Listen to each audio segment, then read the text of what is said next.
me presento, mi nombre es José Miguel, soy terapeuta Gestalt, coach, facilitador de talleres de constelaciones familiares y talleres de teatro terapéutico. Hoy vamos a hacer una charla en la que os voy a hablar sobre las heridas emocionales, la naturaleza de las heridas emocionales. Lo primero es definirlo, ¿no? ¿Qué es una herida emocional?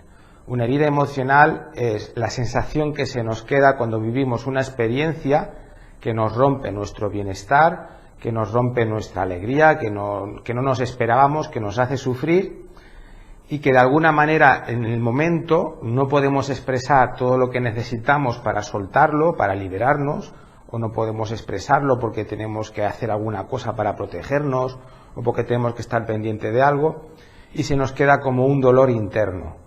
Un dolor que puede simbolizarse, pues como yo siempre lo pongo, ¿no? El símbolo. Imaginemos que nuestro corazón pues se ha hecho como una pequeña herida, un arañazo, y se queda ahí la herida. En su momento no lo hemos podido expresar. Pero esta herida permanece ahí, no se va.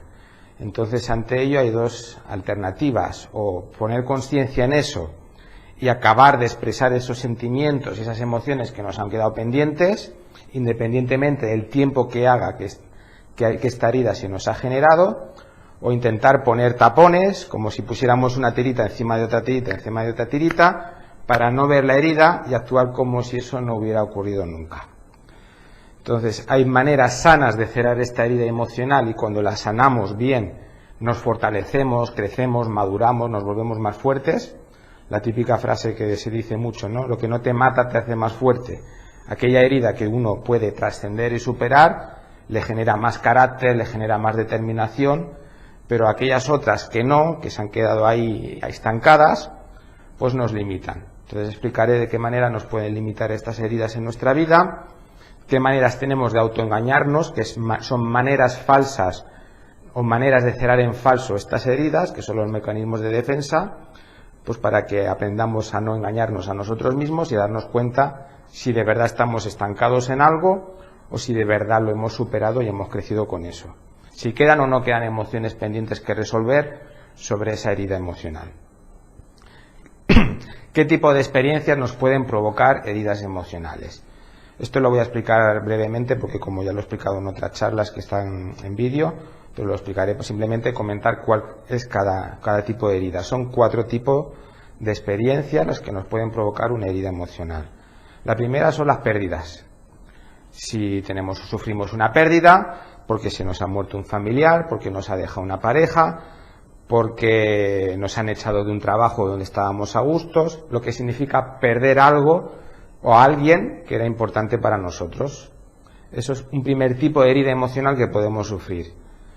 El segundo son las frustraciones.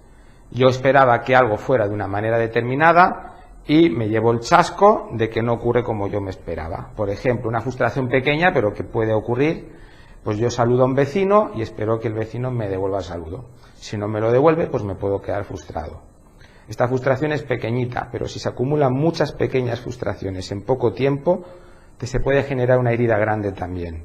Por ejemplo, si yo estoy en relación de pareja y mi pareja durante un tiempo pues no está pendiente de mí, no me abraza, está muy egoísta, no se acuerda de nada, no me tiene detalles, pues son como pequeñas frustraciones que van llegándome, ¿no? Que van cayendo gota a gota, hasta que al final yo ya no puedo estar con esa persona, o si permanezco con esa persona puedo incluso deprimirme por estar con alguien con quien no me siento querido.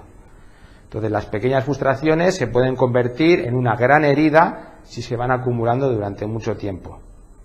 Y las grandes frustraciones, como por ejemplo, pues si yo me voy a casar con mi pareja, llevamos ya 5 años saliendo, lo tenemos todo arreglado y de golpe porrazo el día antes decide que no se quiere casar conmigo, pues eso es una gran frustración. Si yo me estoy preparando unas oposiciones durante 2 años y suspendo el examen, eso es una gran frustración, ¿no? Podemos tener pequeñas frustraciones y grandes frustraciones. El tercer tipo de herida emocional son los traumas, que son experiencias en las que hemos pasado mucho miedo, mucho pánico, o a que nos hicieran daño, a que nos matasen, o a que sufriera un daño un ser querido por nosotros, ¿no? Es una sensación de miedo que en su momento a lo mejor no pudimos acabar de sacar, y ese miedo se nos ha quedado como estancado, hay como un trauma con eso. Por ejemplo, hay personas que conozco que han tenido un accidente de coche y no han podido volver a subirse en otro coche nunca más. o son incapaces de conducir porque no se fían de sí mismas conduciendo. Son situaciones que nos marcan tanto, que nos generan fobias, sobre todo, muchas fobias, y desde ahí pues tenemos una herida que hasta que no sanemos ese trauma vamos a vivir una limitación. Y el cuarto tipo de herida es cuando hemos sido nosotros los que hemos hecho un daño a otra persona o nos hemos hecho daño a nosotros mismos, porque no éramos conscientes, y necesitamos vivir la culpa sana, que nos hace darnos cuenta de que nos hemos equivocado para aprender. Pero si esa culpa se nos atasca porque hemos hecho algo que es tan imperdonable o que creemos nosotros que es tan imperdonable, pues podemos cargar esa culpa años y años, y no nos bastará con aprender la lección, sino que además tendremos la necesidad inconsciente de autocastigarnos o de bloquearnos. De personas que desde la culpa, porque a lo mejor consideran que no le hicieron bien en una relación anterior, luego no se permiten escoger una buena pareja para tener. Escogen malas parejas y parece que lo hagan a propósito, para autoboicotearse. Y a lo mejor no se están perdonando algo que hicieron con una pareja anterior. Entonces es importante también esa culpa, llega un momento de decir, vale, ya me he puesto mi condena, ya la he cumplido, aprendo la experiencia y continúo con mi vida. Personas que se culpan 40, 50 años, o cuando estudiamos las constelaciones, el árbol familiar, podemos heredar hasta culpas de nuestros antepasados, que nos pueden afectar a nosotros. O sea, estas 4 heridas, las pérdidas, las frustraciones, los traumas y las culpas, nos pueden bloquear muchísimo nuestra vida, nuestro momento presente. Hay 3 factores que determinan el tamaño de esa herida, ¿no? Una herida puede ser chiquitita o puede ser una herida enorme. El primer factor es la intensidad con el que hayamos vivido eso. No es lo mismo esas pequeñas frustraciones que hablaba antes que una gran frustración o un gran trauma. La intensidad, factor intensidad. ¿Cuánto dolor me ha supuesto eso que me ha confrontado con la vida? El segundo factor es la duración. No es lo mismo, por ejemplo, algo puntual que algo que se me ha prolongado durante mucho tiempo. No es lo mismo tener un accidente un día que tener una pareja que te maltrata durante varios años. Hay mucha más duración. Hay heridas que se hacen en un momento dado y hay heridas que se van generando durante mucho tiempo. Toda una infancia puede ser una gran herida. Si en esa infancia pues han habido muchos malos tratos, o la persona se ha sentido muy denigrada de niño. Y el tercer factor es la frecuencia.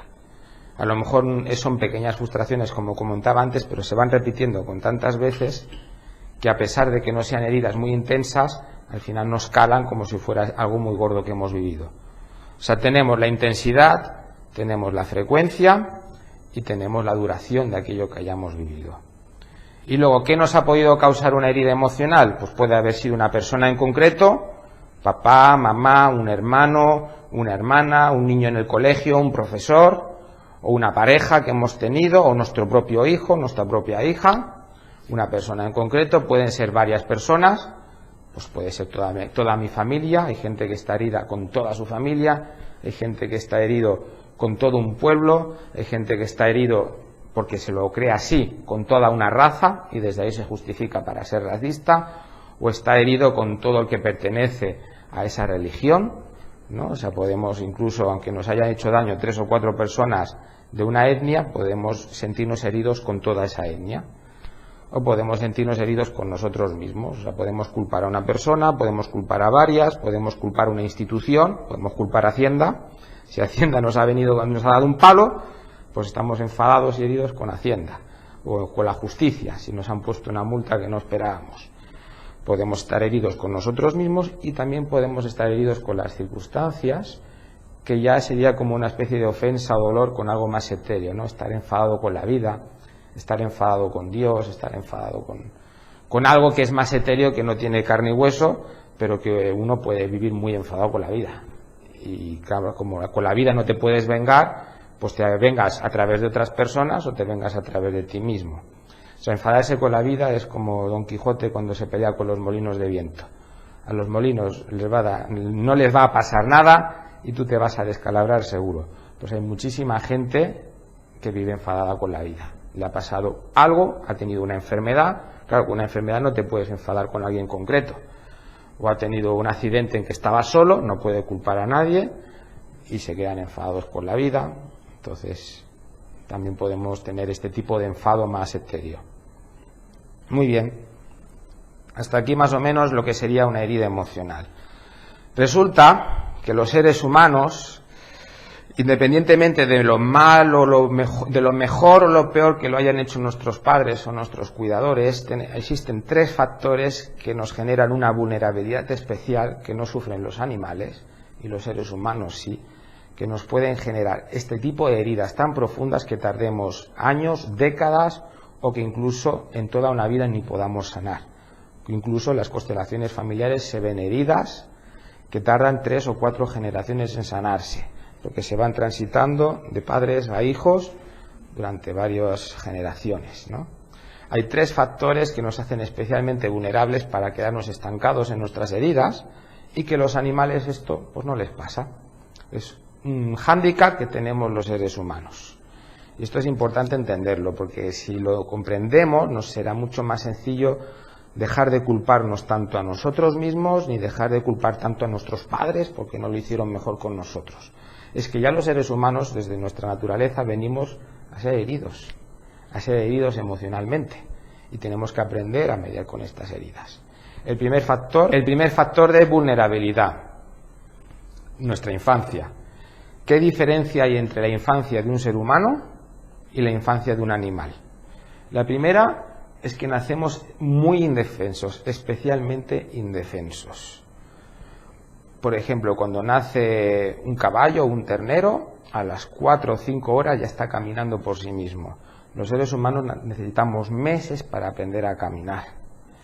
Un perro se convierte en adulto a partir de los 9, 10 meses o un año, ya un perro es un adulto. Nosotros, para ser adultos, en teoría mínimo 18 años, que suelen ser muchos más. Con 18 años, muy adultos, pocos hay. Puede pasar 25 años, 30 años, o algunos todavía con más años están buscando su adultez porque aún no lo han logrado, ¿no? O sea que tenemos una infancia muy larga, donde somos muy indefensos, y esto genera que seamos más vulnerables a quedar heridos emocionalmente, porque no es lo mismo un niño o una cría que un individuo que ya es adulto. Entonces, este factor ya nosotros tenemos que contar con ello. Tardamos muchos años en ser adultos y además tenemos que afrontar una gran vulnerabilidad. Un bebé no aguanta solo ni un día, no sobrevive. En cambio, en un día ya hay criaturas que ya van por ahí y ya son capaces de vivir y buscarse el alimento. Pero ni un día, ni un año, ni 10 años. Es que un niño solo no sobrevive hasta que no tiene como mínimo, pues yo qué sé, 15, 16 años y si lo consigue. Primer factor de vulnerabilidad. El segundo factor de vulnerabilidad, nuestro cerebro primitivo. La civilización ha avanzado mucho. Tenemos ciudades, tenemos leyes, tenemos policía, tenemos civilización, pero nuestro cerebro biológico no ha madurado tan deprisa. Nuestro cerebro es muy parecido, por no decir igual, que el del hombre de Cromañón, que vivía en las cavernas. Entonces, en aquella época era muy necesario ser reactivos, ¿no? Te venía otro de otra tribu a matarte, pues tenías que defenderte o salir corriendo. Tenías que ir a cazar un mamut, pues el mamut también te podía cazar a ti. Tenías que cazar, te tenías que defender. Entonces vivíamos con este cerebro que teníamos, necesitábamos mucha reactividad. ¿Qué es lo que pasa en la civilización de hoy en día? Pues que tampoco necesitaríamos tanta reactividad, como que podríamos vivir más tranquilos, pero como tenemos este cerebro que funciona así, nos podemos tomar como que alguien venga y nos insulte, como si nos fuera a amenazar de muerte, y ante un insulto reaccionar con una violencia extrema, cuando a lo mejor otra persona que lo sabe llevar mejor, pues sencillamente no entra al trapo, pero nos activa la amígdala que está en ese cerebro primitivo nuestro, el sistema límbico, nos activa y podemos confundir un insulto como que venga alguien a atacarnos con un cuchillo, podemos confundir que nos vaya a faltar el dinero para pagar la hipoteca este mes con que vamos a morirnos de hambre. Se nos exageran las cosas. Nuestro cerebro, en nuestra parte más primitiva, está diseñado para exagerar las cosas, porque antiguamente, si no, moríamos, porque había muchísimos peligros. Te podía venir el león y comerte, te podía venir de otra tribu y matarte. Y muchas veces pues actuamos así a pesar de que no es necesario. No sé si conocéis a alguien, os ha pasado alguna vez que habéis pasado por al lado de la policía y aunque no hayáis hecho daño, el hecho de ver a alguien con un uniforme te coge así, ¿no? Como si estuvieras en peligro de muerte porque hay un señor que es un policía que se dedica a estar ahí y ya está. ¿De dónde sale esa reacción tan extraña, no? Pues es de nuestro cerebro primitivo que da igual, aunque no sea un señor que nosotros no hayamos hecho nada, nos da la sensación de que hay un peligro ahí. Entonces, estos instintos nuestros se pueden volver en nuestra contra muy fácilmente. Quien tiene que sobrevivir, por ejemplo, en una población donde hay una guerra o donde hay, pues yo qué sé, no hay leyes, no hay justicia, pues ser reactivo puede ser sano, pero en un lugar como este, ¿cuántas personas hay que se meten en problemas con la justicia o que viven la vida como si se fueran a morir, cuando no es ni muchísimo menos para tanto? Tienen la amígdala a tope y eso les genera un sufrimiento adicional. O sea, tenemos un cerebro que se nos ha quedado anticuado biológicamente con lo complicado que se ha vuelto vivir en sociedad, en civilización. Y luego tenemos un tercer factor de especial vulnerabilidad, que es que tenemos una mente humana, que es superior a la de los animales en principio, que nos permite imaginar realidades alternativas, pero esto se nos vuelve en nuestra contra. Esto a los animales no les pasa, los animales viven la realidad al 100%, pero los seres humanos podemos fabricar fantasías. Y esto a los animales no les pasa. Un animal, cuando le pasa algo desagradable, no se queda ahí. Esto no debería de haber pasado, porque yo considero que debería de haber pasado de esta otra manera, porque esto es lo justo y esto es lo injusto. Eso un animal no lo hace. Le ha pasado que le ha venido el lobo a comérselo, el conejito se ha escapado y el lobo se lo quería comer, y el conejito sigue con su vida y sigue pastando y no se queda enfadado con el lobo. ¿Por qué ha intentado atacarme el lobo? ¿Por qué me ha tenido que querer comer? Qué injusto es Dios que ha creado que te tengas que comer al otro para sobrevivir. El conejo sigue con su vida, nosotros no. Generamos rencor, generamos odio, generamos resignación, resentimiento. Esto los animales no lo viven así porque su cerebro es más simple. Me he salvado, estupendo, un día más. A ver si tengo suerte y puedo procrear.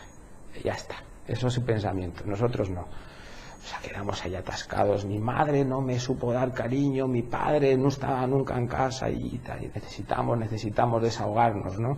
¿Por qué? Porque tenemos la capacidad de generar fantasías y compararlas con la realidad. Entonces, es una frase que yo utilizo mucho en terapia. Cuando una persona está muy indignada con su pasado, con su vida, le pregunto, ¿tú qué prefieres? ¿Una bonita fantasía o una dura realidad? Esta es la gran pregunta. Nuevamente te van a decir, pues una bonita fantasía, ¿qué quieres que te diga? En el momento en que la persona genera la conciencia suficiente para decir, no, yo no quiero ya fantasías, yo escojo una dura realidad, es cuando descubres que la realidad tampoco era tan dura como te parecía. Y que esa fantasía que te habías hecho tan bonita no te permitiría ni crecer ni progresar como ser humano. Si todo fuera maravilloso, estupendo y nadie tuviera problemas, seríamos como niños inmaduros. Hemos crecido a base de tener problemas, de tener obstáculos y superarlos. La vida es mucho más sabia que nosotros, pero se nos olvida, nos creemos más listos que la vida. Cuando decimos, es que en el mundo no debería de haber hambre. Fantástico, nos creemos que con eso pues estamos cuestionando a Dios, que permite que los hombres se maten de hambre entre ellos, no deberían de haber guerras. Bueno, cuando aprendemos desde la conciencia a aceptar la realidad tal como es y no creernos que nuestra fantasía es mejor que esa realidad, por muy dura que nos parezca esa realidad, vivimos en armonía con nosotros mismos, con la vida, con lo espiritual y con lo que sea. Si vamos por la vida cuestionando de que esto no debería de ocurrir, no deberían de nacer niños enfermos, no debería de existir esta enfermedad, no debería de morirse la gente nunca, entonces jugamos a ser Dios, nos creemos muy superiores por tener estos pensamientos, pero no acabamos sufriendo. Entonces, la mente es un arma muy poderosa, nos permite construir civilizaciones, cultura, avanzar en la medicina, curar enfermedades que antes eran incurables, pero nos condiciona a vivir con ansiedades y con depresiones. ¿Por qué? Porque cuestionamos la realidad que vivimos, comparamos la realidad con la fantasía de lo que nos gustaría tener. ¿Cómo se soluciona esto? Aprendiendo a negociar, que es lo que hablaré después. Cómo aprendemos a negociar con nosotros mismos. En este conflicto entre la realidad y la fantasía, Hay quien aprende a negociar consigo mismo y enseguida se desprende y continúa su vida, y hay quien nunca lo digiere, se queda con la fantasía y vive resignado y enfadado con el mundo toda su vida. Todos hemos conocido personas que te absorben la energía, porque son tan negativas, están tan enfadados o tan entristecidos por todo lo que ha ocurrido, que a la que estás 5 minutos con ellos es que tienes que salir corriendo porque te quedas agotado. ¿Y esa persona qué le está pasando? Pues que su desgracia es tan grande y que no debería de estar ocurriéndole, que te contagia con su conflicto interno, te lo contagia a ti y te quita tu energía y te puede hacer que al final tú también te cuestiones la vida, porque esto es contagioso. El negativismo, el pesimismo es muy contagioso. Tenemos que aprender a negociar con nosotros mismos, que es de lo que hablaré a continuación. ¿De qué manera esta imaginación se nos puede volver en nuestra contra? Pues por ejemplo cuando comparamos el presente ideal, el presente que nos gustaría tener, gracias Rosa, cuando lo comparamos con el presente real. Estaba explicando de qué manera nuestra imaginación, nuestra capacidad de imaginar realidades alternativas se puede volver en nuestra contra y hacernos muchísimo daño. La primera de ellas es cuando comparamos el presente ideal con el presente real. A lo mejor en el presente real yo vivo en un apartamento de 40 metros cuadrados, que es pequeño, que es muy caluroso, que no me gusta. Y tengo la capacidad, porque mi mente me lo permite, de imaginarme a mí mismo viviendo en un chalet al lado de la playa, con piscina y con criados y mayordomos. Esto existe, esto los animales no lo tienen, a ellos les da igual donde viven, para ellos es el mejor sitio donde podrían estar. El que vive en la selva, lo mejor es la selva, el que vive en el desierto, lo mejor es el desierto, el que vive en el Ártico, lo mejor es el Ártico, aunque haga muchísimo frío, pero nosotros no. Podemos pensar, qué bien estaría yo viviendo en Miami, qué bien estaría yo viviendo ahora mismo que hace calor, pues en el norte, ¿no? Qué bien podría estar viviendo en esa casa tan maravillosa. Comparamos nuestro presente real con el presente que nos gustaría tener, y si elegimos la bonita fantasía antes que la dura realidad, como he comentado antes, sufrimos y nos estancamos y nos compadecemos de nosotros mismos.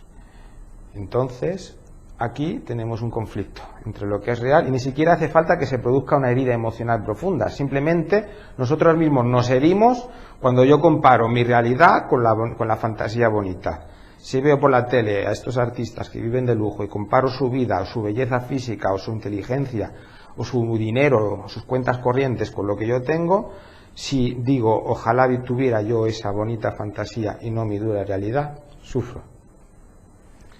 También esto ya es catastrófico y es así de frecuente en terapia, cuando comparo mi pasado real con el pasado que me hubiera gustado tener. ¿Cómo hubiera sido mi vida si mi madre hubiera sido diferente, más cariñosa, más dulce, más comprensiva? ¿Cómo hubiera sido mi vida si mi padre hubiera estado más presente o no se hubiera muerto cuando yo era tan joven? O aquel hermanito también que se me murió que hubiera seguido vivo. ¿Cómo sería mi vida si pues mis padres hubieran tenido más dinero o hubieran estado mejor de salud?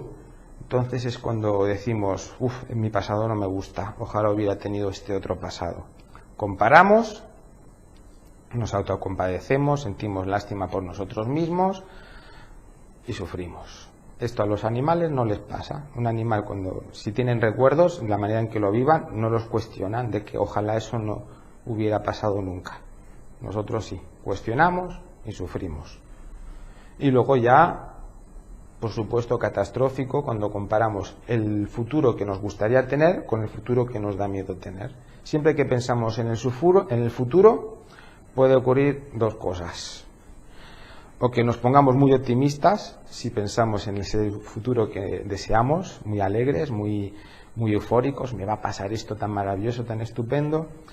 O que me ponga muy triste o me dé mucho miedo cuando pienso en las catástrofes que me pueden llegar a ocurrir en el futuro. O sea, pensar en el futuro equivale a emocionarse, a no ser que sea algo muy estándar, como que voy a comprar mañana en el supermercado. Si yo pienso en si el día de mañana tendré pareja o no tendré pareja, si yo quiero tener pareja y pienso que sí, estaré fantástico, fantaseando en la pareja maravillosa que voy a tener. Y si pienso que no la voy a tener nunca, me voy a sentir desgraciado, me voy a sentir triste. el miedo a que nunca voy a encontrar a alguien que me quiera. Esto en terapia se encuentra muchas veces.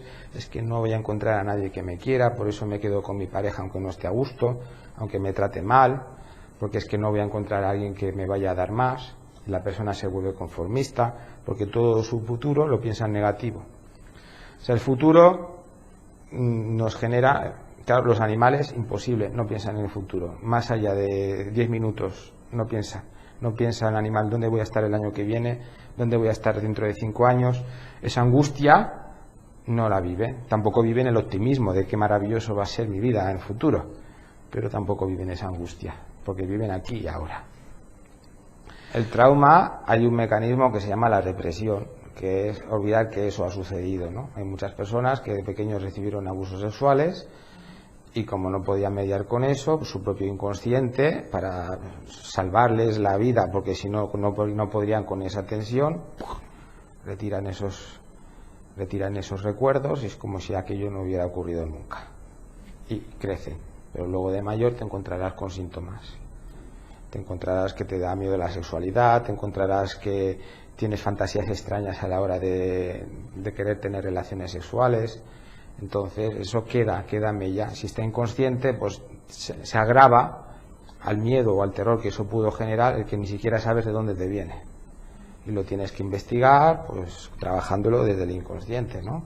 A veces las constelaciones te dan la información, a veces con visualizaciones o a veces simplemente mirando las pistas de qué órgano me enfermo, qué sueños tengo. Los sueños nos dan pistas de todos esos traumas que nos han podido quedar sin resolver y sobre todo el destino, todo aquello que no tengamos resuelto, pues nos lo plantea delante y a lo mejor somos padres y resulta que encontramos muchos casos de niños, yo qué sé, que han sido abusados, ¿no? Como que el destino nos hace ver eso que nos pasó en muchos contextos. Lo mismo, lo típico, que una mujer embarazada va por la calle y encuentra muchas más mujeres embarazadas que antes de estarlo. Quien tiene un trauma encuentra mucha más gente a su alrededor que ha vivido un trauma parecido. Es como si conectáramos con las personas que han vivido lo nuestro, lo mismo que nosotros. Si yo me encuentro que estoy rodeado de gente que ha tenido abusos sexuales, de golpe y porrazo, a lo mejor tiene algo que ver conmigo. Eso en el caso que esté inconsciente. Claro, corporalmente, el cuerpo es como que la enfermedad es un símbolo de aquello que no ha sido expresado. El órgano que se nos enferma es un símbolo de aquello que no ha sido expresado. Por ejemplo, esto se ve muy en la terapia de biodescodificación. Un conflicto de no sentirme valorado puede generarme una descalcificación de los huesos. Los huesos, ¿qué hacen? Me mantienen, me sostienen, me dan valor, me dan fuerza. Entonces, simbólicamente, si tengo descalcificación de los huesos, puede ser que esté sufriendo un conflicto de no sentirme valorado. Eso a nivel de traumas. ¿Alguna preguntilla más que queráis hacer? Muchas veces nuestras heridas necesitan humildad. La humildad de decir, esto me ha pasado a mí por algo que a lo mejor ahora no entiendo, pero en un futuro puede ser que lo entienda. En vez de quedarme dolido, voy a generar algo constructivo con este dolor.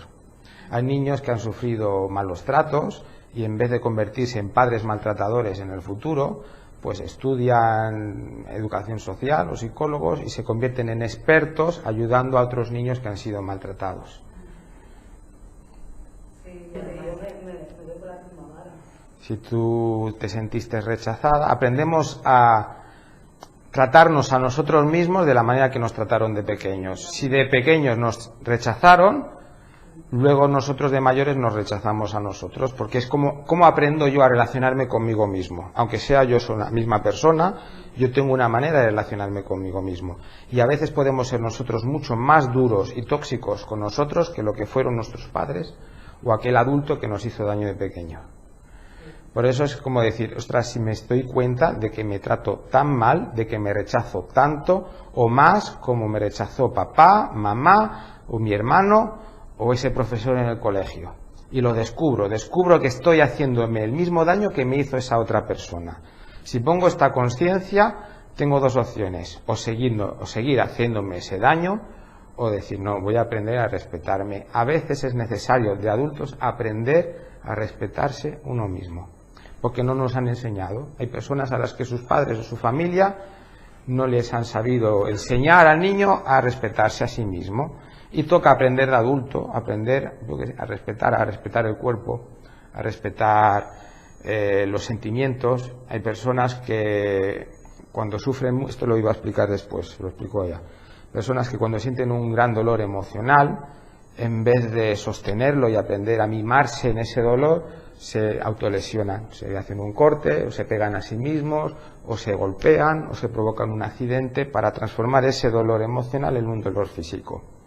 Porque el dolor físico es más, entre comillas, más sostenible a veces que un dolor emocional. La persona dice, estoy sufriendo, tengo un ataque de ansiedad, cojo y me hago daño. Me pego, me hago daño, entonces ese dolor físico me distrae de mi dolor emocional.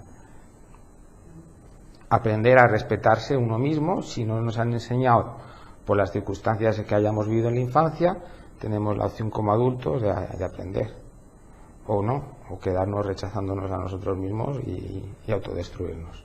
Por eso es muy importante pues, aprovechar todas las herramientas que hay hoy en día que antes no estaban. Muy bien, ¿alguna pregunta más que tengáis al respecto?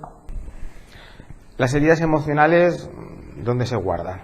¿No? Si a mí pequeño me pasó algo traumático o una frustración o tuve una pérdida, ¿eso dónde se guarda?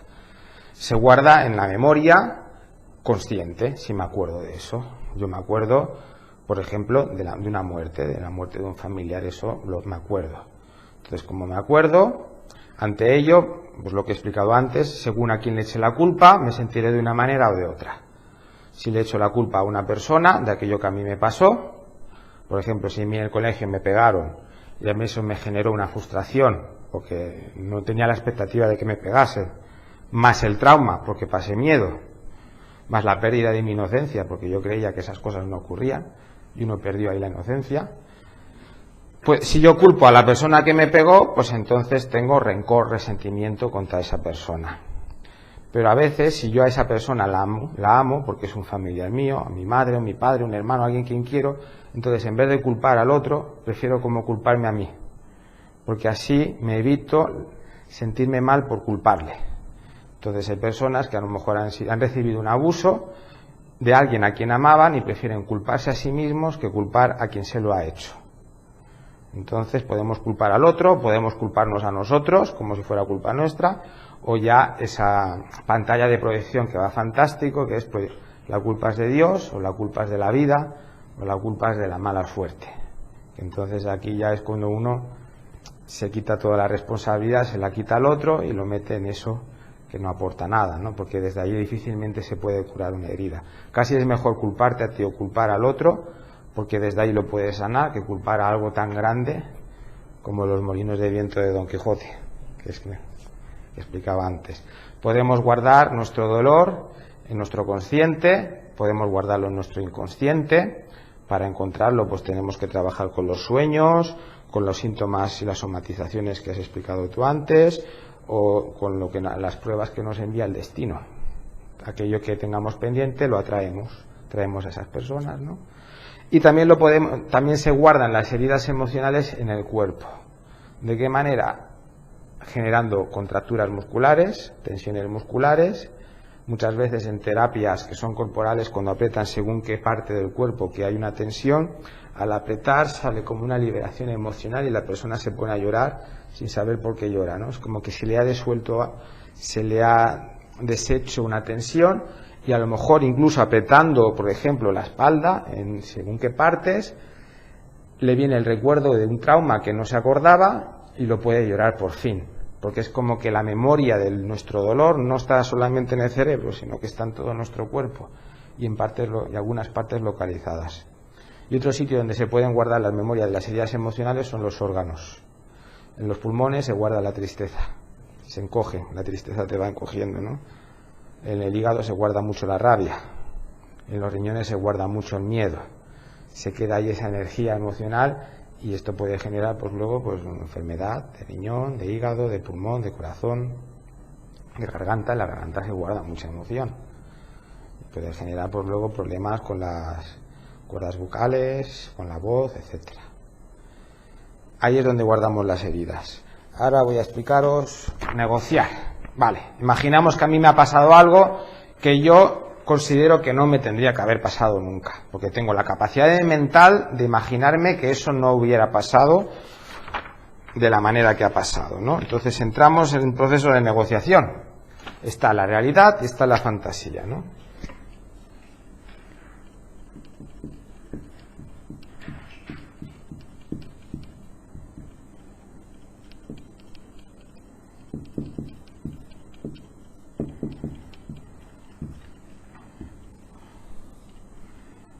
Fase 1.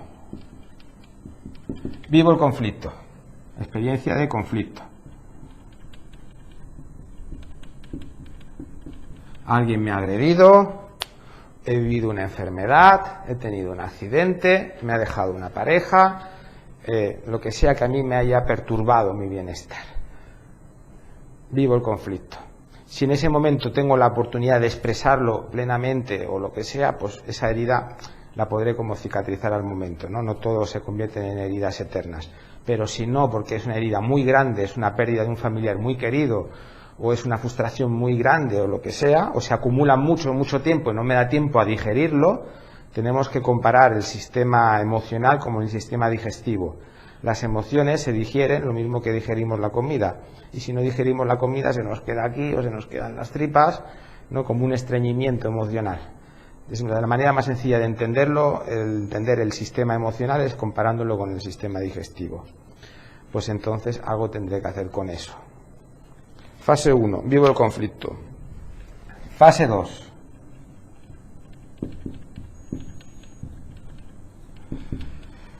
Se suman. Se suma en la lista de conflictos. Por ejemplo, me han despedido del trabajo, me genera una herida, pero si resulta que no es la primera vez que me despiden de un trabajo, me va a venir toda esa carga emocional de los otros trabajos donde me hayan despedido que yo no he podido integrar.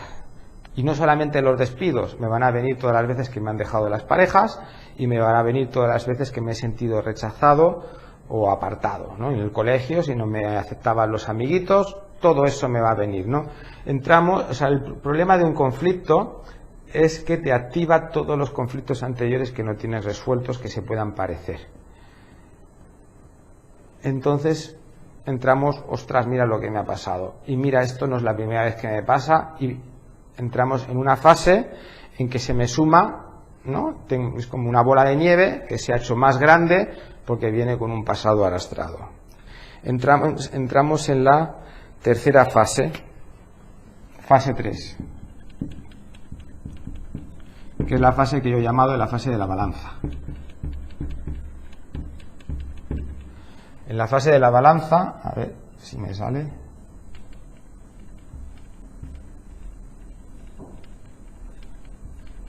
Más o menos. Esto intenta parecerse a una balanza.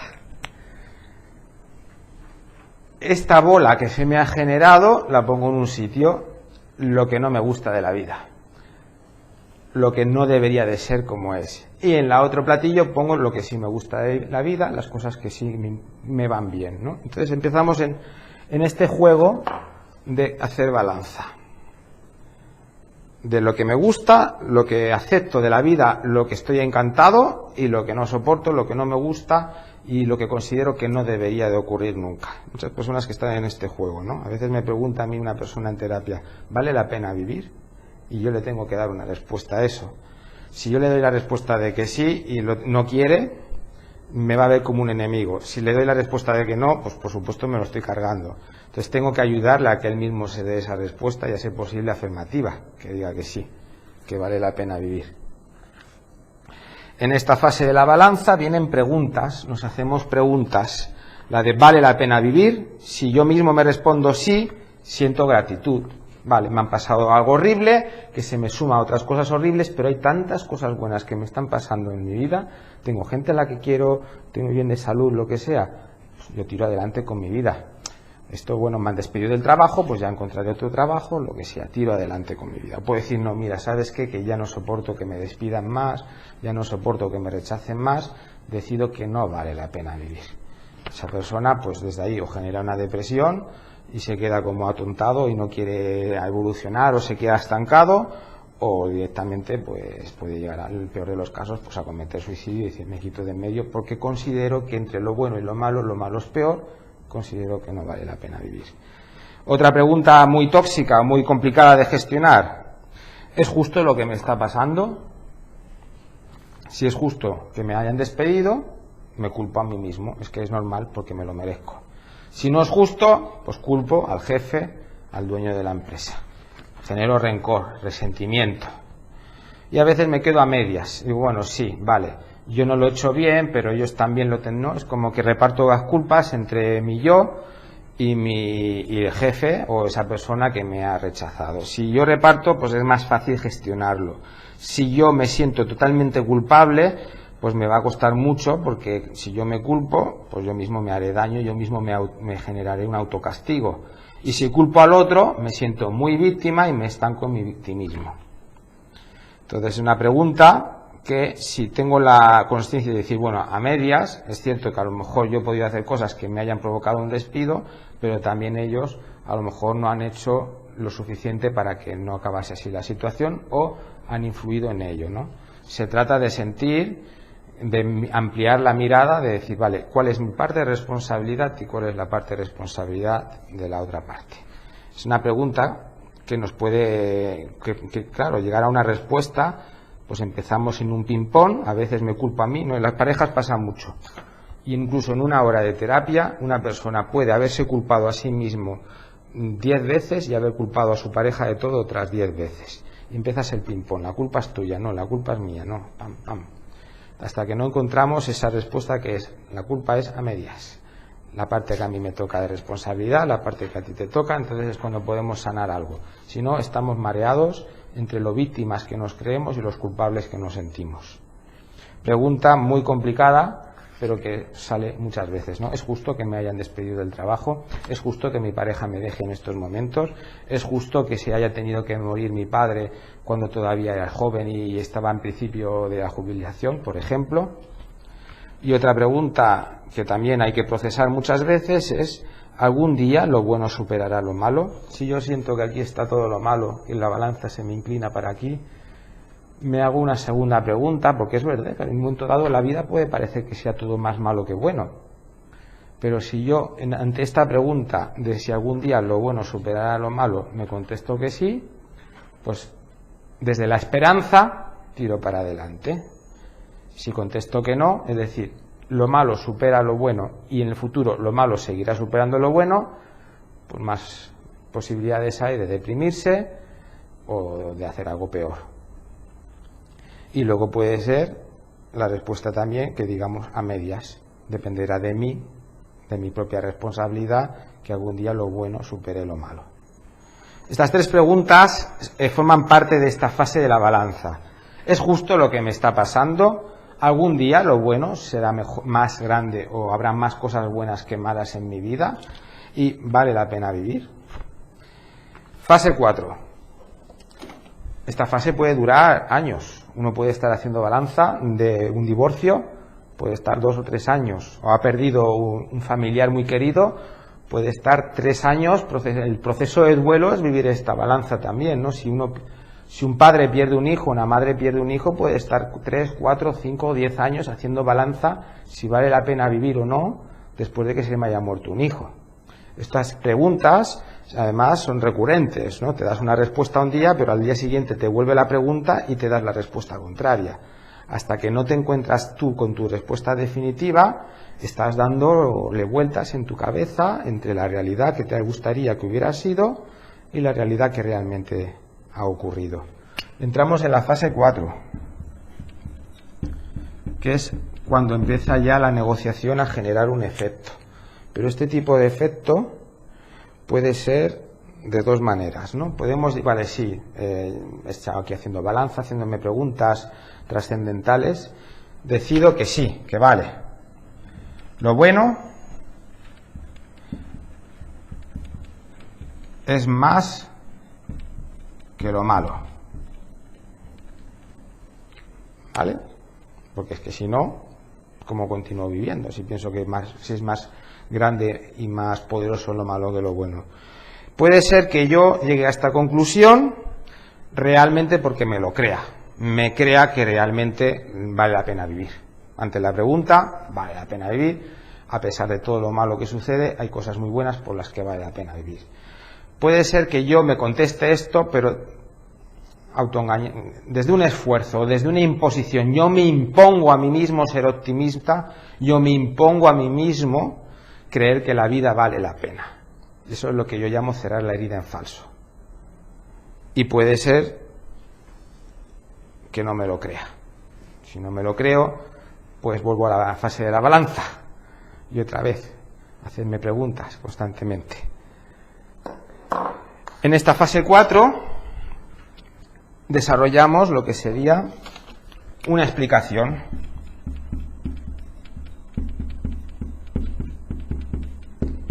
No vale cualquier explicación, no vale que venga otro y te dé la explicación, es una explicación que te tienes que generar tú ante eso que has vivido. Ejemplo de explicaciones y luego vosotros me dais vuestra versión de si creéis que es una manera de cerrar la herida con consciencia o es una manera de cerrar la herida en falso. Esto que me ha ocurrido no me va a volver a pasar nunca más porque es muy improbable. Es muy improbable que yo vuelva a tener otro accidente de coche. Es muy improbable que a mí me vuelvan a despedir de otro trabajo. Esta frase, para vosotros, ¿qué sería? ¿Una manera sana de cerrar la herida o una manera de cerrarla en falso? En ese momento, a lo mejor esta frase te ayuda pues a seguir adelante un tiempo más, pero hasta que te vuelvan a despedir o hasta que vuelvas a vivir un rechazo. O sea que es un apaño, ¿no? Es un apaño que pongo porque pasaría, para no quedarme aquí atrapado, porque ya llevo, ¿no? Si es como apaño y uno lo hace como apaños, vale, pero que uno tiene que saber que tarde o temprano esta frase se le va a quedar corta.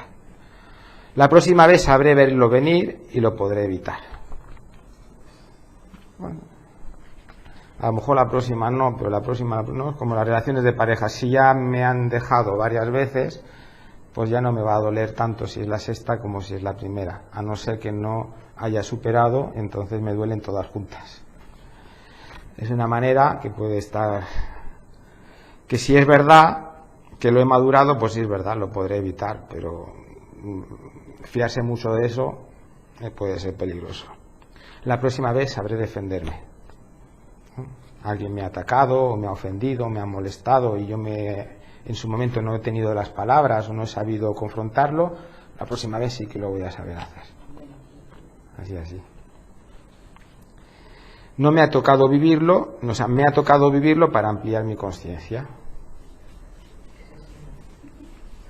Si es verdad que has ampliado la conciencia, estupendo. Es que eso queda muy bien, ¿no? Hoy es que tengo que aprender de... Hay personas...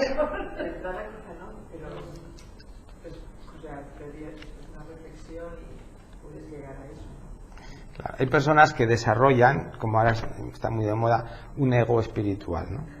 Entonces, se sabe muy bien la teoría, han leído muchos libros de todo, y se dan ellos mismos unas explicaciones muy iluminadas, pero se las dan mentalmente, no es desde dentro, ¿no? Entonces esta frase, si es real, es la frase definitiva. Tomo lo que me ha ocurrido, incluso lo agradezco porque me ha generado un aprendizaje y soy más consciente. Pero si lo estoy diciendo de boca y no me lo creo, pues el destino me volverá a dar otro azote parecido.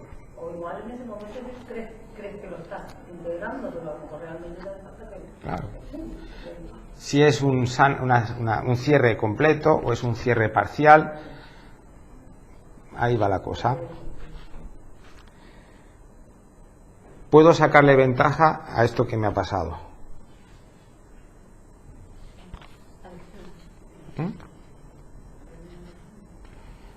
O sacar una ventaja.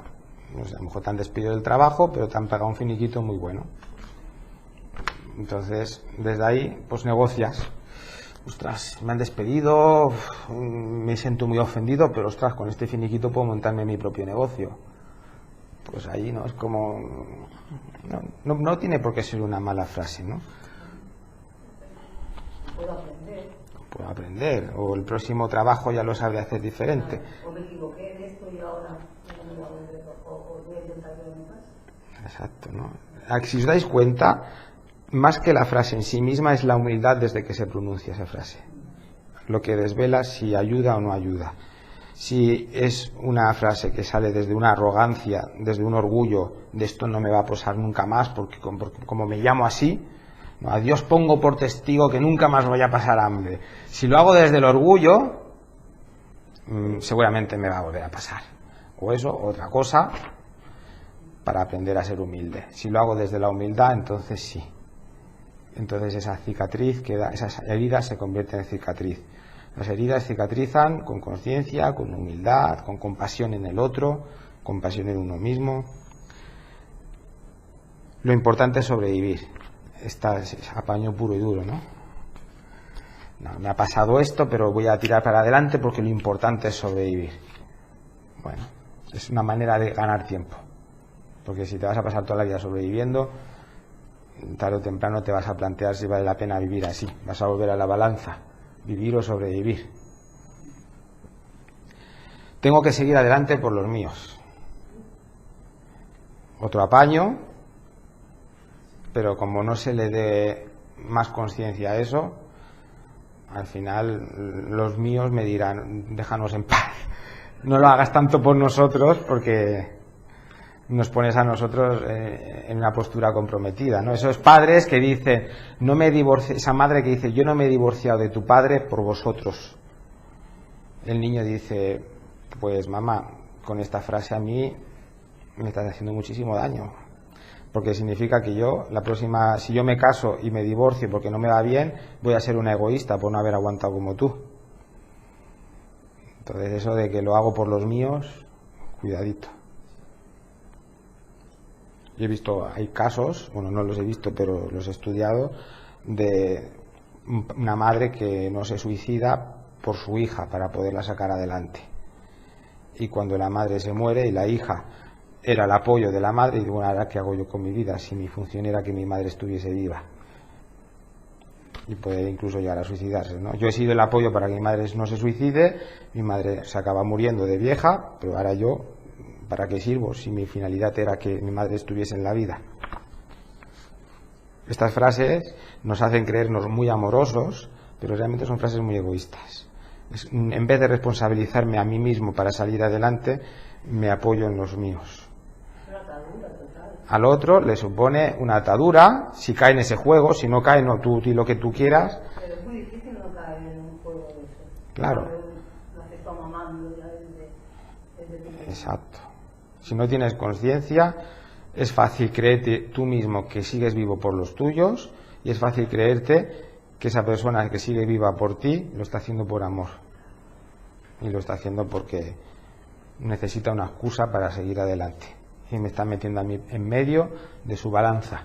Meter en medio a otras personas de nuestra balanza, o uno de dos. O nos van a rechazar y métete tu balanza en tu vida y ocúpate de lo tuyo, o se lo van a creer y van a estar pendientes de que nuestra balanza no se desnivele. Vivimos así siempre, vivimos haciendo balanzas. Lo que pasa es que según en qué momento estamos, somos más conscientes o menos conscientes.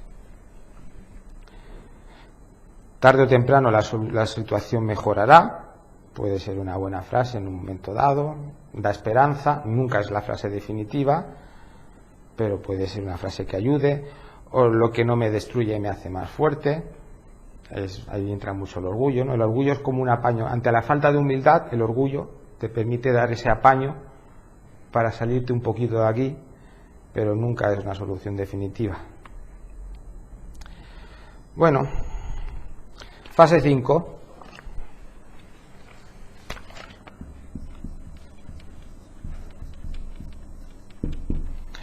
Me he encontrado una explicación, sigo con mi vida y si la herida está bien cerrada, lo que he vivido, aunque me haya resultado muy doloroso, me genera más confianza. Porque he cerrado la herida de manera sana, consciente. Pero si lo que he hecho es un apaño para seguir adelante, menos confianza.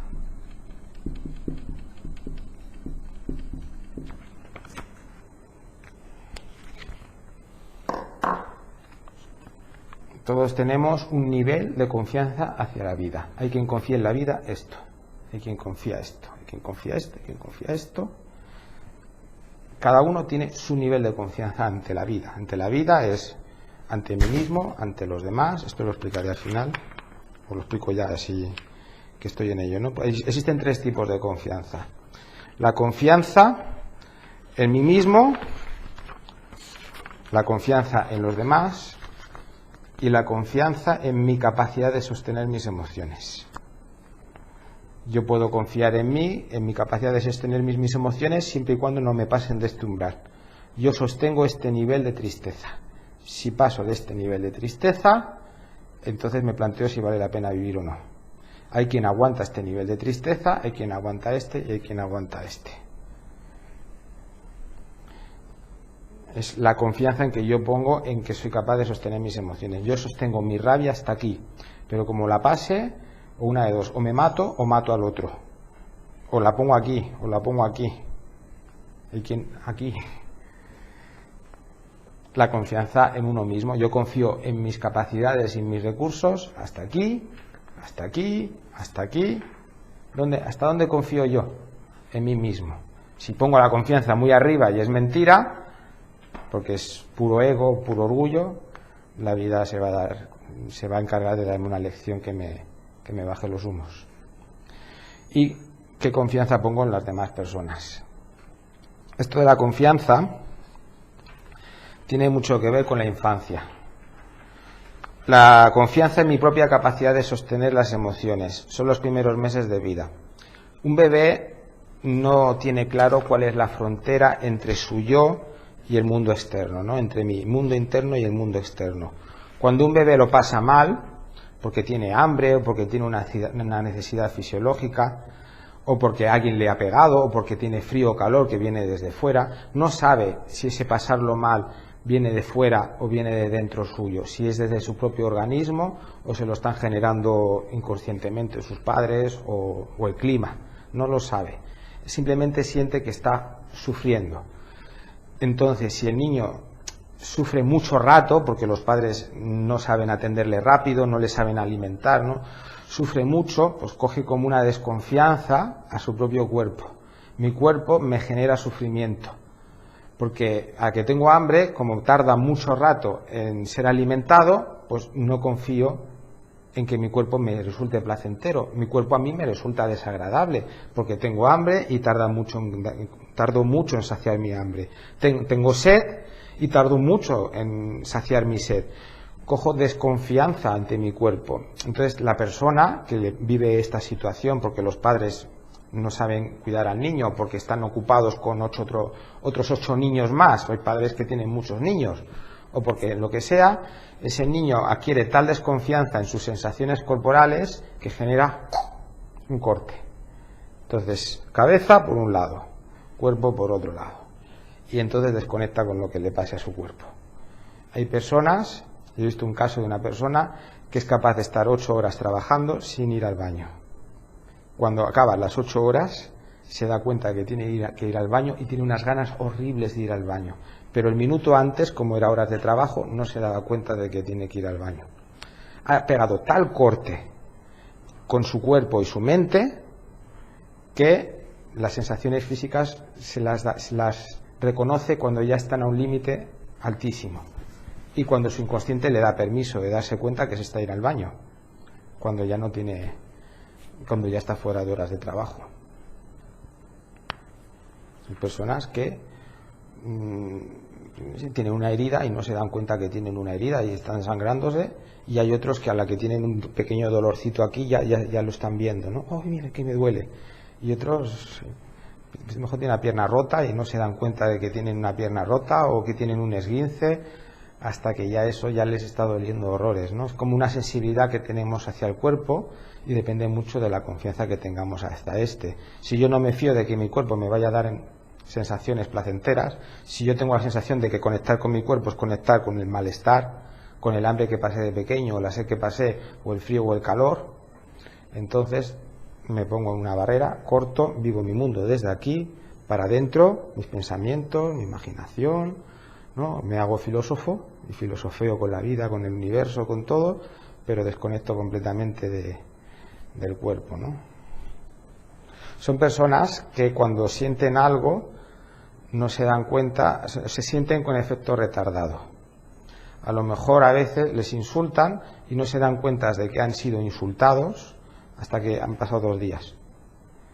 En el momento no han vivido eso como un conflicto, como un insulto, y luego, ostras, si me dijo esto, ¿y cómo es que me dijo esto, no? Y se indignan al cabo de 2 días. No sé cómo. En el momento no es que no hayan sentido nada, pero como hay tal nivel de desconexión que no te das cuenta de lo que has sentido. Pero muchas veces a lo mejor en un conflicto, ostras, le podría haber dicho esto, lo otro, pero no se lo dije. Y en su momento lo único que hice fue quedarme así, viviendo una circunstancia en la que yo lo único que hacía era desconectarme para defenderme, porque es lo que tuve que hacer de pequeño. Pues para no sentir tanta hambre, para no sentir tanta sed, o para no sentir que mi madre no estaba y estaba yo solito en la cuna, o lo que fuera. La confianza en mi propia capacidad de sostener emociones y mi propia capacidad de sostener sensaciones físicas.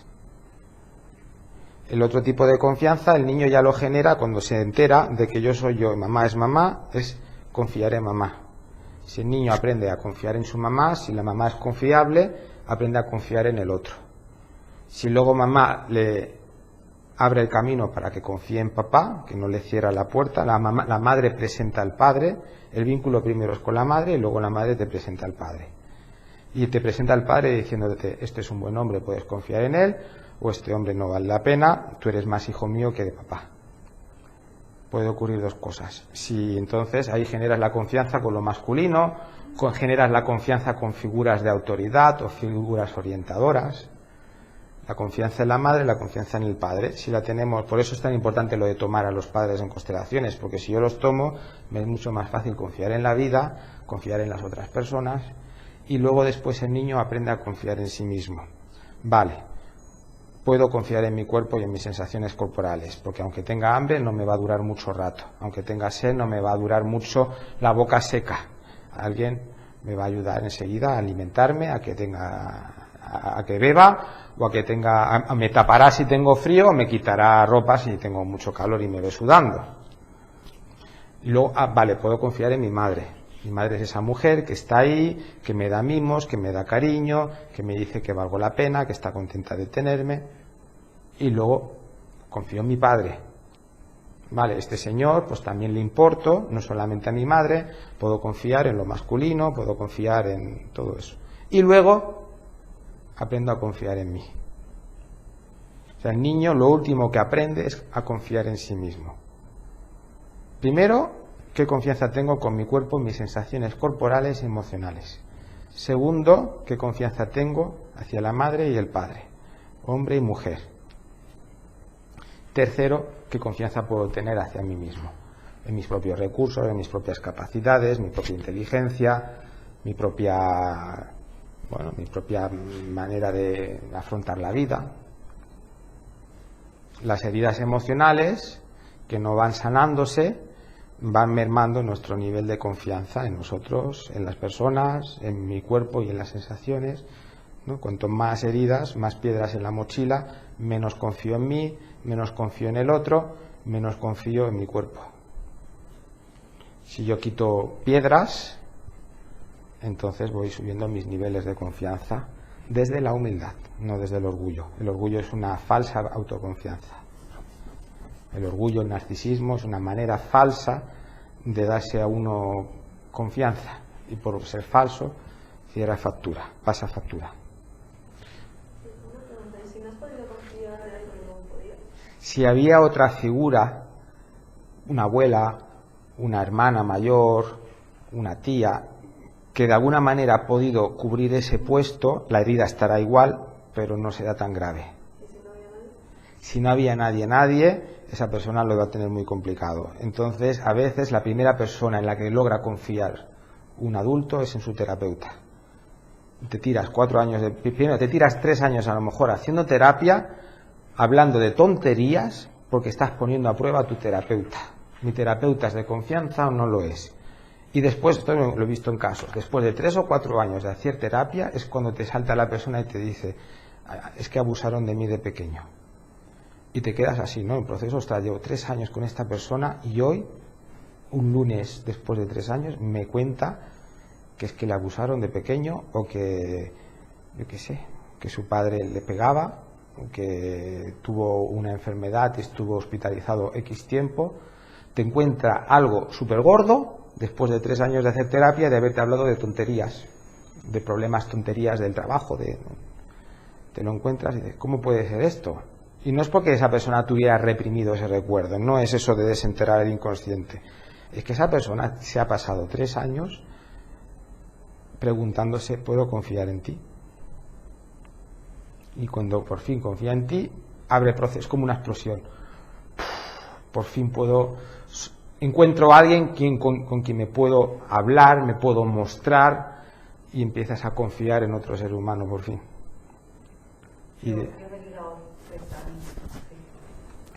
Lo que os voy a explicar ahora son los mecanismos de defensa. Lo voy a explicar muy sencillo porque esto a nivel de psicoanálisis puede uno complicarlo todo lo que uno quiera. ¿Qué es para mí un mecanismo de defensa? Es una manera de cerrar en falso una herida emocional. Es un apaño, un parche, un tapón. Ante algo que nos duele, yo hago algo para seguir adelante. En terapia Gestalt se focaliza en unos cuantos mecanismos de defensa concretos, pero hay muchos más. Yo tengo un libro que hay 20 mecanismos, que habla sobre 20 mecanismos de defensa. Yo voy a explicar aquí los más importantes y voy a poner un ejemplo de cada uno para que conozcáis. Mecanismo de defensa número 1, negación. Negar, esto no ha pasado, esto no ha ocurrido, ¿no? Esa persona que se le muere un familiar y sigue hablando con el familiar como si lo tuviera aquí al lado, esto no ha ocurrido. Introyección es volverse uno suyo la creencia del otro.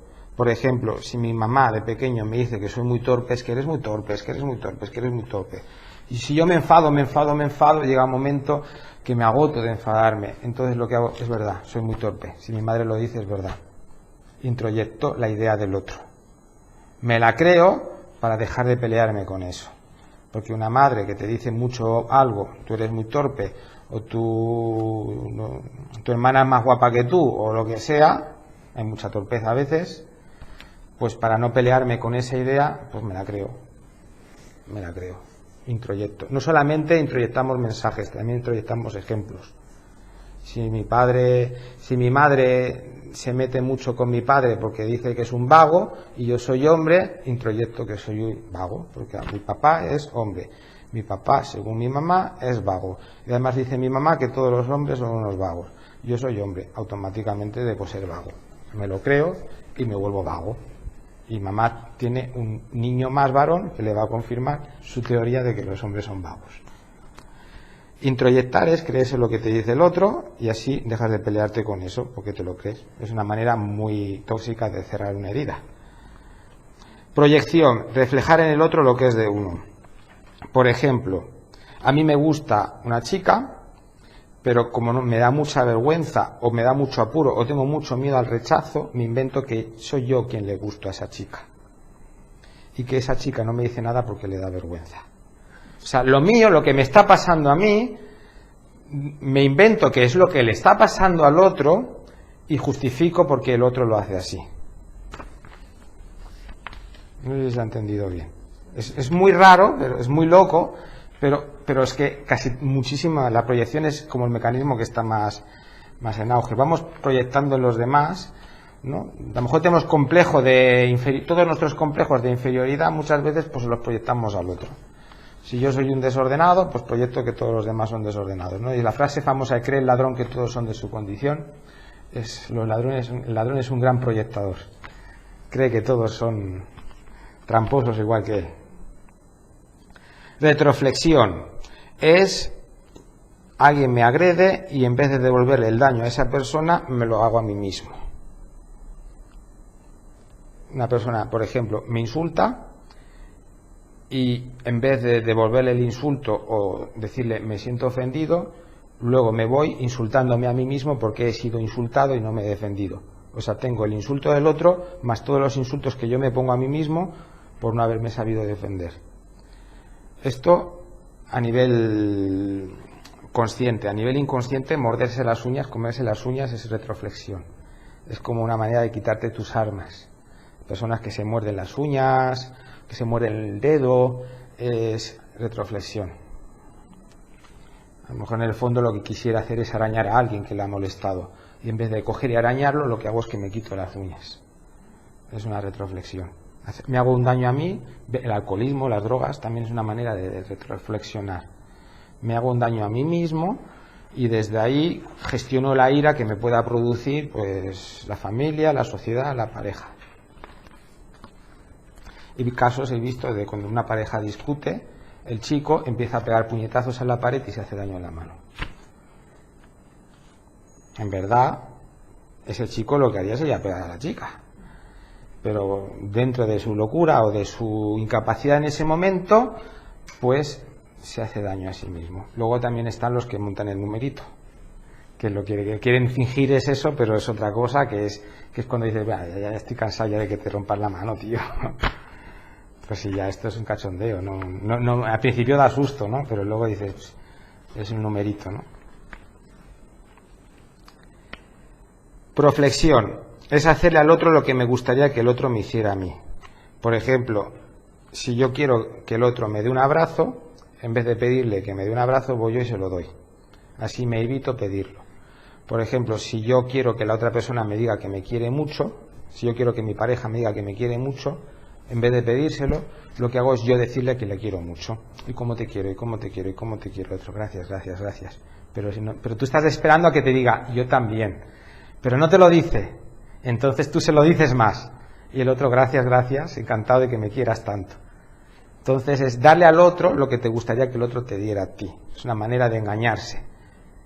Tarde o temprano es una manera de cerrar en falsa la necesidad, generará herida, generará un déficit y al final ya pues ocurrirá que ahora ya no te quiero porque tú no me quieres o lo que sea. O el otro ni siquiera se había enterado de que esperaba eso de ti.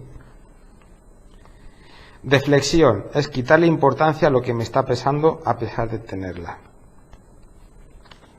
Muchas personas que a lo mejor dicen, me ha molestado de ti que, te lo dicen así, me ha molestado de ti que te haya dejado un dinero y no me lo hayas devuelto en 5 años.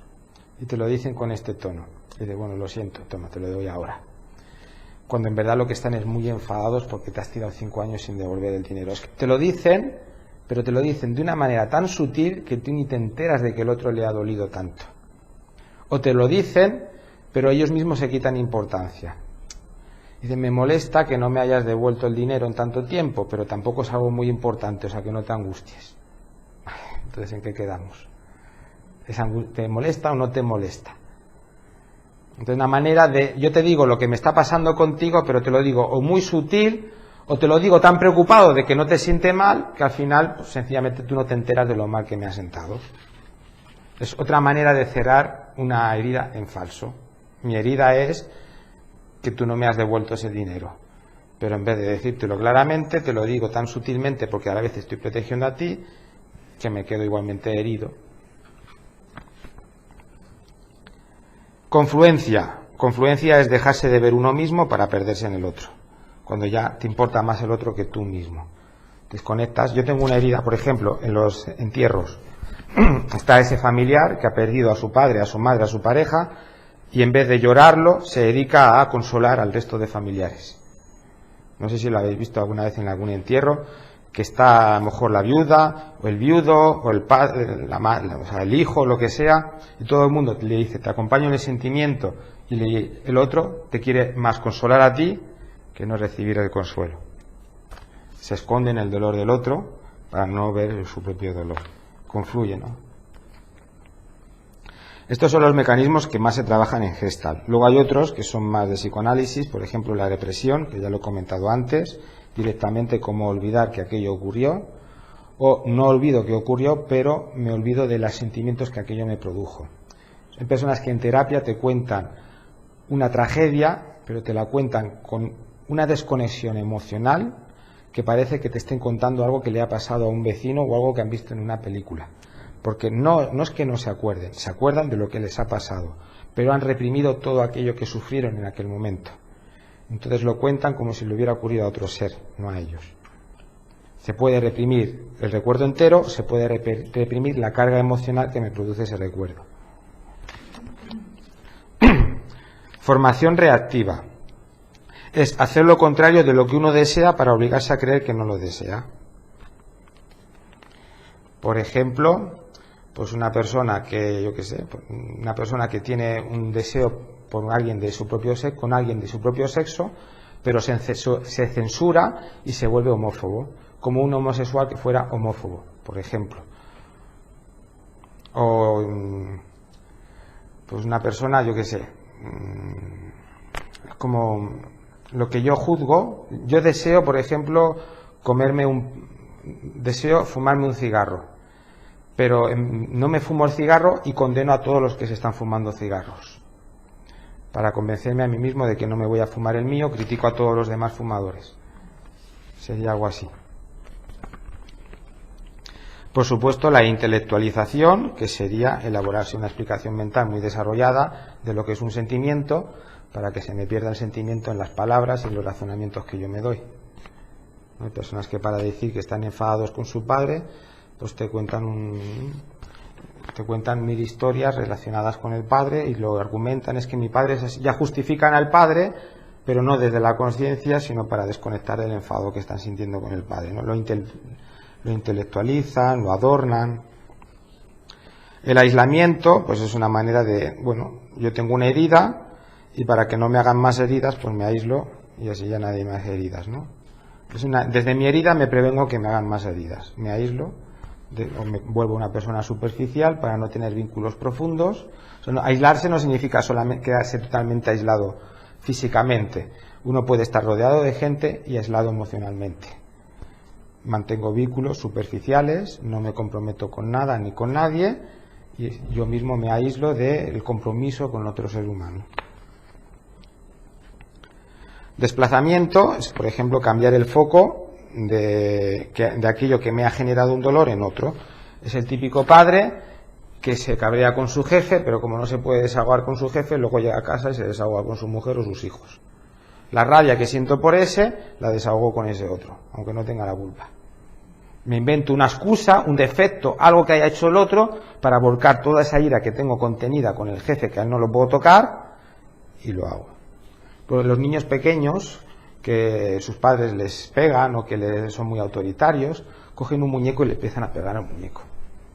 O empiezan a darle patas al muñeco. O sea, lo mismo que hace mamá o papá, pues se lo hace al muñeco.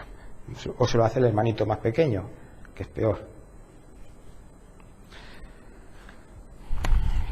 Regresión, pues una persona que sufre algo muy, por ejemplo, yo me iba a casar, ya tenía mi vida montada, me iba a casar y esa persona no se quiere casar conmigo y yo ante ese sufrimiento pues decido como volver a mi adolescencia y me vuelvo un juerguista, ¿no? Cuarentones juerguistas, por así decirlo. Ya tenían su vida montada con su pareja, su trabajo, se iban a casar, iban a formar una familia, les salió mal el plan. Me vuelvo a cuando tenía 20 años, que era un juerguista, ¿no? Vuelvo a una época de mi vida en la que yo era más feliz, no tenía esa responsabilidad. Pero esto también puede pasar en los niños pequeños, cuando nace un hermanito, a lo mejor un niño pequeño que ya sabía andar, nace el hermanito y ese niño deja de andar y empieza a gatear otra vez. Es como, yo quiero el cariño que le deis a mi hermano. Y si mi hermano gatea, pues yo dejo de andar y empiezo a gatear también otra vez. Volver para atrás. Eso sería una regresión. Identificación es como un introyecto, pero más elevado todavía. Es sobre identificarme ya con esa persona, con ese colectivo o con esa ideología para no verse uno mismo. Es esa persona que es más papista que el Papa. Ese católico que es más católico que todos los obispos juntos, ¿no? Esa persona que se vuelve tan fanática de una idea que es más bestia que incluso sus propios líderes. Me hago bandera del español que es más español que todos los españoles. Me sobreidentifico con eso. o con esa persona, o con esa ideología, o con esa creencia, y lo exagero, ¿no? Más papista que el Papa. No sé si habéis escuchado esta frase. Estos son mecanismos psicológicos, pero a veces todos tenemos dentro de estos mecanismos nuestros preferidos. Eso que es bueno, como un trabajo de crecimiento personal. ¿Yo qué soy más? De creerme lo que el otro me diga, de proyectárselo, de retroflexionar, de confluir, ¿no? Es como es un aprendizaje bueno, ¿eh? Descubrir cuáles son tus propios mecanismos de defensa te da la libertad de engañarte menos a ti mismo, porque si no lo sabes, es tu manera de engañarte, es tu manera de hacerte trampa, es tu manera de bloquear tus sentimientos. Pero a veces estos mecanismos psicológicos se quedan cortos, porque lo que nos ha pasado ni siquiera tenemos un mecanismo psicológico para afrontarlo. Entonces nos vamos a otros mecanismos que son mucho más agresivos todavía. El de autolesionarse, como he explicado antes, hacerse daño físico para desconectar de un daño emocional. Las adicciones, directamente atiborrarse de pastillas, de drogas, de alcohol, de lo que sea, para no conectar con mis heridas emocionales. O el suicidio, que es una manera de coger la balanza y decir, se acabó, ya ni bueno ni malo, ya no vivo nada más. Lo que pasa es que te mueres, es verdad, si te mueres no vives lo malo, pero tampoco vives lo bueno, todas las cosas positivas que te puede dar la vida. Tampoco creces, tampoco maduras, ¿no? Muy bien, pues estos son los mecanismos de defensa y más o menos esta era la charla que os quería explicar hoy. ¿Alguna pregunta que queráis hacer? ¿Algo que os haya llamado la atención? ¿Un comentario? No lo he sabido hacer bien. Defendernos sabemos todos. Lo que pasa es que hay maneras más sanas que otras de defenderse. El quedarse callado es una manera de defenderse ante el conflicto. O sea, no es que tú no sabes defenderte, no, yo me defiendo quedándome callado. Hay veces en la vida que conviene quedarse callado. Y hay veces en la vida en que uno podría expresar y quejarse y protestar y no lo hace. Entonces, esa defensa que en un momento dado te puede ayudar ante un jefe, ante un policía que te está multando para no liarte más, en un contexto con un familiar o con una persona con quien tengas más confianza, pues ese mecanismo que te es útil en un contexto te resulta conflictivo en otro, porque te evitas decir lo que quisieras decir y que tampoco pasaría nada si lo dijeras. No es que no sepas defenderte, es que lo que nos cuesta no es tanto defendernos, sino adaptar nuestra defensa al contexto concreto que estamos viviendo. A veces dicen como dicen, la defensa es un ataque es la mejor defensa que existe, y a veces la mejor defensa es no hacer nada, y a veces la mejor defensa es salir corriendo, dependiendo del contexto. Todas nuestras heridas emocionales, nuestro cerebro límbico que he explicado antes, entre las vulnerabilidades específicas de los humanos, más las heridas y nuestro pasado, hace que malinterpretemos el contexto en el que estamos. Y ante la conversación, como pueda ser con compañeros de trabajo, nos sentimos como si estuviéramos hablando en un juicio. Y solamente es un compañero de trabajo. A lo mejor en un juez sí que te tienes que callar, pero el compañero de trabajo le podría decir, oye, esto que me has dicho me ha ofendido, no me lo vuelvas a decir. Pero se nos exagera el contexto. Es como, ostras, parece que estemos en la guerra, parece que estemos en un sitio donde no nos podamos expresar libremente y nos defendemos callando. Pero es confundir, es exagerar el contexto. Defenderte te defiendes, lo que pasa es que te defiendes de una manera que en ese contexto tendrías un margen superior para expresarte. En otro contexto mejor quedarse callado. Pero sí, defenderte, todos sabemos defendernos, si no, no estaríamos aquí vivos. La manera en que nos defendemos en según qué contextos es sana y en según qué otros contextos no, porque es una exageración del peligro real que existe. Podría expresarme más o mejor, o podría decir lo que pienso, pero no lo hago porque estoy tan condicionado por mi pasado, por mis heridas no resueltas, que no puedo evitar que se me exagere esa figura de autoridad, que ese compañero de trabajo me parezca que sea el director de mi empresa, cuando a lo mejor simplemente es que lleva un año más trabajando que yo en esa empresa, y yo ya me lo miro como si fuera mi jefe, pero eso lo hago yo, porque es mi manera de relacionarme con la autoridad, porque me han quedado heridas pendientes que no he resuelto, y entonces exagero mi contexto. Muy bien. ¿Alguna pregunta más? Pues muchísimas gracias por haber venido, ha quedado así todo recogidito en familia, Nos vemos otro día.